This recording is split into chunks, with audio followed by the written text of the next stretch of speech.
Diz assim, lá em Jó, no livro de Jó, no capítulo 42, versículo 10. Mudou o Senhor a sorte de Jó, quando este orava pelos seus amigos, e o Senhor deu-lhe o dobro de tudo o que antes possuía. Olha o ponto de vista de recompensar. O ponto de vista de Deus de olhar para uma pessoa e dizer assim, eu vou recompensar essa pessoa. E Deus olha para Jó, depois de todo o sofrimento de Jó, que a gente já comentou algumas coisas, na hora dessas eu vou pregar sobre Jó. Todo aquele sofrimento que Jó passa, de perde tudo, filho, todo o dinheiro que ele perde, toda aquela situação, entra em enfermidade, sofre ali. Isso não foi um mês, não foi 2 meses, foi anos, amados. Aquele sofrimento dele. E Deus olha aquele sofrimento e vê toda aquela situação e chega lá no fim, aqui está escrito que Deus mudou a sorte dele e retribuiu para ele, recompensou para ele depois de tudo aquilo que tinha acontecido com Jó, estava mal. E ele vai orar pelos amigos dele, aí Deus pega e recompensa para ele e dá tudo em dobro para Jó. Agora olha o ponto de vista recompensador de Davi. Está lá em 2 Samuel capítulo 9, versículo 1. Disse Davi: resta ainda porventura alguém da casa de Saul para que use de bondade para com ele, por amor a Jonatas. Olha só, Davi pergunta ali para os seus súditos: porventura, vocês que conhecem todo mundo, existe alguém ainda da família do meu antecessor, do rei Saul? Existe alguém, algum sobrinho, algum neto, existe alguém por aí que venha dessa família? Porque eu quero recompensá-lo por amor a Jonatas. Jonatas era filho de Saul e era muito amigo de Davi. Era muito amigo de Davi. E Davi diz assim: tem alguém por aí? Eu vou recompensar. Daí lá se levanta uns: olha, tem um filho dele que não morreu, porque naquela época, quando o rei morria, a casa dele era defraudada, matavam todo mundo para terminar com aquela turma. Só que tinha um filho de Jonatas. Jonatas tinha morrido na guerra, mas tinha um filho dele que havia sido salvo pela empregada. E quando ela estava salvando ele, ele caiu lá, se machucou e ficou coxo dos pés, ficou com problema nos pés, não conseguia caminhar direito. O nome dele é Mefibosete. E Davi diz assim: tem esse homem, então me traz para cá. E vão lá e chamam Mefibosete: olha, o rei Davi está te chamando. E Mefibosete, o que passa pela cabeça dele? Vai me matar. Vai me matar. Por quê? Porque eu sou da herança de Saul. E quando Mefibosete chega lá, no palácio do rei, Davi restitui para Mefibosete tudo o que pertencia ao pai dele.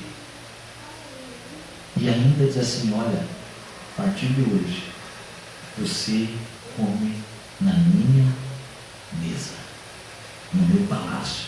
Você vai comer no mesmo banquete. As mesmas coisas que me serviram vão ser servidas a você. Ponto de vista de Deus, retribuiu para Jó o dobro do que ele tinha. Ponto de vista de Saul, de Davi, perdão, restituiu a Mefibosete tudo o que era da família de Saul. O que eu aprendo com isso, queridos? Segundo o ponto de vista de Deus, e esse é o que importa, o ponto de vista de Deus. Eu e você somos filhos de Deus. Eu e você somos feitos filhos de Deus ao reconhecermos Jesus Cristo como o nosso Senhor e Salvador. E aí nós podemos ficar discorrendo aqui, amados, a noite inteira sobre esse assunto. Mas nós temos que dar um fim. Nós temos que fazer um encerramento da mensagem também. A Bíblia diz, olha só, em Êxodo 20, quando a gente fala sobre recompensas. Em Êxodo 20, quando Deus fala sobre problemas. Deus diz assim: olha, visitarei a iniquidade, ou seja, os erros dos pais nos filhos até a 3ª e 4ª geração. mas farei misericórdia até 1000 gerações daqueles que me seguem, daqueles que me amam, daqueles que são meus. Queridos, talvez até a nossa geração tenha havido maldições, mas quando nós confessamos Jesus como nosso Senhor e Salvador, diz a palavra do Senhor que as nossas maldições foram encravadas na cruz do Calvário, e Jesus pagou por toda a dívida que era contra nós, e envergonhou o nosso inimigo, e mostrou para ele na cruz do Calvário que as maldições não tinham mais poder sobre aqueles que são os filhos de Deus. Esse é o ponto de vista de Deus sobre a minha vida e sobre a tua vida. Quando falarmos em pecado, qual é o ponto de vista de Deus? Se nós nos arrependemos, Ele é fiel e justo para nos perdoar de todos os pecados, querido. Quando falamos sobre o ponto de vista de Deus sobre os nossos inimigos, Ele diz assim: não temas, vá em frente, vá à luta, eu sou contigo na batalha. Quando falamos a respeito do ponto de vista de Deus sobre as autoridades, Deus diz assim para nós: olha, toma cuidado com isso, não toque no ungido, não faça isso. É a autoridade, respeita. Por quê? Porque eu respeito a autoridade. Quando falamos do ponto de vista de Deus sobre recompensas, Deus tem o melhor para mim e para você. Deus tem o melhor. Deus diz assim na palavra dele: olha, aquele que servir um copo d'água para um dos meus, não ficará sem recompensa. Quando nós olhamos no contexto da palavra de Deus, um copo d'água naquela época, e onde eles viviam, era de um valor tremendo. Para nós aqui no Ocidente, a água tem a vontade, porque no Brasil nós botamos água fora, mas lá não. Então, o que Jesus estava dizendo assim? Olha, aquele que fizer algo precioso para um dos meus, não vai ficar sem recompensa. Esse é o ponto de vista de Deus. Amados, em Mateus capítulo 7, olha o ponto de vista, novamente aqui: se vós que sois maus, o vosso filho pede pão, você não dá pedra, você não dá uma serpente para o teu filho, quanto mais Deus que é bom. Você vê como é que é a coisa? Então, queridos, qual é o ponto de vista de Deus? Eu tenho que me alinhar com esse ponto de vista. Eu tenho que entrar em juízo, ou seja, eu tenho que andar eu tenho que andar alinhado com esse ponto de vista de Deus. Quando eu faço isso, a minha vida se transforma, a minha vida muda. Mas como é que eu vou andar alinhado com esse ponto de vista de Deus? Esses dias eu preguei aqui sobre o tripé do avivamento. Eu não sei se vocês lembram. Acho que faz umas 3 ou 4 semanas eu preguei aqui sobre o tripé do avivamento. Qual é o primeiro? Conhecer a palavra de Deus.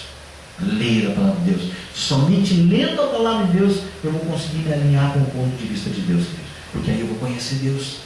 Não tem como eu conhecer a Deus, eu querer me alinhar com o que é de Deus se eu não ler a Bíblia. Segundo tripé, o que é?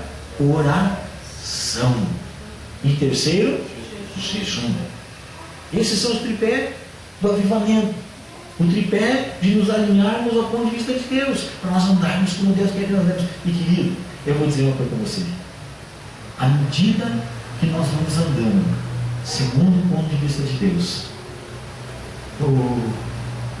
você não consegue ver no mundo espiritual, mas você vai estar caminhando na rua, porque aonde nós caminhamos, aonde nós andamos, amados, aí na rua, está vindo ali demônio.